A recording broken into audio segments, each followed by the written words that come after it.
Hello viewers. आइए आज बात करते हैं एक बहुत ही कॉमन प्रॉब्लम के बारे में जो इस दौर में ज़्यादा कॉमन है। हालांकि ये प्रॉब्लम हर दौर में रही है। मेल्स की प्रॉब्लम सूरत इंसाल या प्रीमेच्योर एजुकेशन या शीघ्र पतन। ये एक ऐसी कंडीशन है जिसमें कि मेल जिमा करते वक्त जल्दी डिस्चार्ज हो जाता है।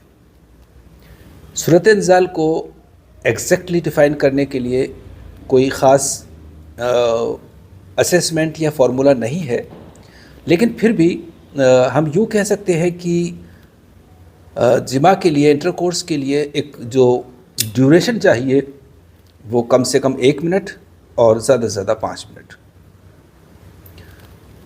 तो इस तरह से 2 या 2.5 मिनट का ये जो टाइमिंग होता है ये इन जनरल परफेक्ट माना जाता है, लेकिन थोड़ा बहुत कम या ज़्यादा भी होता है। ये चूँकि हर पर्सन की अपनी एक कैपेसिटी होती है और उसकी अपनी एक फिज़िकल कैपेबिलिटी होती है, ये उस पर डिपेंड करता है।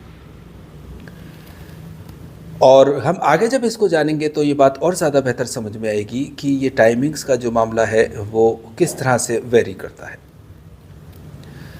चूँकि सूरत इंसाल होने के, प्रीमेच्योर एजुकेशन होने के कई सबब होते हैं।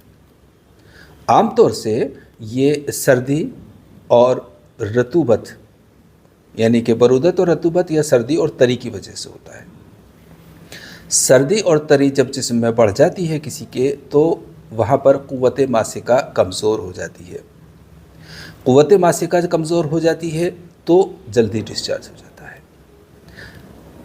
अगर ये केस है तो इसको जो डिस्चार्ज होगा वो पतला होगा और सफ़ेद रंग का होगा और इसमें जलन नहीं होगी। ना सीमन को डिस्चार्ज होते वक्त जलन होगी, ना बाकी जिस्म में कहीं पर कोई जलन होगी। तो ऐसे केसेस में आम तौर से अगर क्रॉनिक मामला है तो मुंजिस और मुसिल का सहारा लिया जाता है। बाद में कुछ खाने की दवाएं भी दी जाती हैं। कुछ ऐसे तेल जो खुशियों पर लगाए जाते हैं, टेस्टिकल्स पे लगाए जाते हैं, वो ख़ास तेल होते हैं, वो इस्तेमाल किए जाते हैं। और कुछ परहेज़। तो ये इस तरह से केस ट्रीट होता है। कुछ केसेस में ऐसा होता है कि सूरत इंसाल की वजह हरारत होती है, गर्मी होती है। अगर जिस्म में गर्मी पड़ जाए तब भी सूरत इंसाल हो सकता है। तब कंडीशन ये होती है कि जो सीमन का इखराज है या उसकी कंसिस्टेंसी या उसका क़वाम जो है वो पतला ही होगा, लेकिन उसका रंग जर्दी माइल होगा, येलोइश होगा। और डिस्चार्ज होते वक्त थोड़ी बहुत कम हो सकती है, ज़्यादा हो सकती है, या बहुत ही सोचने पर महसूस हो इतनी कम हो सकती है, जलन होगी। इसके अलावा कहीं और भी जिस्म में जलन पाई जा सकती है। तो ऐसे केस में ज़ाहिर सी बात है हमें जो मुबर्रिदात हैं उनका इस्तेमाल करना होता है और कुछ परहेज़ और कुछ ग़िज़ा भी लाजमी होती हैं। कुछ केसेस में ऐसा होता है कि किसी शख्स को कसरत शहवत यानी कि एक शख्स का ज़्यादातर वक्त सेक्स करने को मूड करता है, उसका दिमाग हर वक्त इस तरफ चलता रहता है। तो ऐसे केस में जो सीमन होगा वो पतला होगा और उसका कलर उसके मिजाज के मुताबिक पीला या सफ़ेद हो सकता है। लेकिन ऐसे शख्स का जो अक्सर मामला होता है वो ये होता है कि अगर वो शादीशुदा है तो वो बहुत ज़्यादा इंटरकोर्स करता है और उसके बाद उसको कमज़ोरी महसूस होती है, ख़ास तौर से आसाब की कमज़ोरी महसूस होती है। और अगर शादीशुदा नहीं है तो फिर वो मास्टरबेशन करता है, जलक करता है। और सूरत इंसाल की एक वजह यह भी होती है कि कसरत मनी यानी एक्सेस ऑफ सीमन। किसी किसी शख्स में सीमन का प्रोडक्शन बहुत ज़्यादा होता है, उसकी वजह से भी सूरत इंजाल होता है, क्योंकि ओयाए मनी में जितनी अपनी कैपेसिटी है उससे ज़्यादा अगर कंटिन्यूस बनती रहे तो वो फिर जैसे इरेक्शन आता है, स्टिमुलेशन होता है, डिस्चार्ज हो जाता है। तो ऐसे केस में उस सीमन की मकदार को नॉर्मलाइज करने के हिसाब से दवाएं दी जाती हैं और उसी हिसाब की ग़िज़ा बताई जाती है, उसी हिसाब से जो भी लगाने की दवाएं, खाने की दवाएं होती हैं वो की जाती हैं। चूँकि यूनानी सिस्टम में इलाज बिज़्ज़िद होता है, इसीलिए इस बात का ख्याल रखा जाता है कि जो भी खिल्त है या जो भी कैफियत है उसको नॉर्मलाइज किया जाए। बहुत सारे केसेस में ऐसा भी होता है कि जो सेमिनल वेसिकल्स हैं या ओयाए मनी है उसमें ज़ौफ़ पैदा हो जाता है, उसमें कमज़ोरी पैदा हो जाती है, उसकी वजह से सीमन जल्दी डिस्चार्ज होता है। हालांकि ओयाए मनी की जो कमज़ोरी होती है उसकी ख़ास निशानी ये है कि ऐसे लोगों को अक्सर विदाउट एनी इरेक्शन डिस्चार्ज हो जाता है, या कहें यूँ भी कह सकते हैं आपकी इरेक्शन नहीं होता है और फिर भी वो अचानक बहने लगता है, सीमन बहने लगता है। तो ये एक कंडीशन होती है। किसी किसी के ओयाए मनी या वेसिकल सेमिनल्स या जो टेस्टिकल्स हैं इनके मसल्स में एक ख़ास तशन्नुज़ पैदा हो जाता है, जिसकी वजह से भी सूरत इंजाल हो जाती है और ये भी एक कॉमन प्रॉब्लम है। ऐसे शख्स को अक्सर ये होता है कि जैसे ही इरेक्शन हुआ वैसे ही डिस्चार्ज होता है, इरेक्शन होते ही फ़ौरन सीमन निकल जाता है।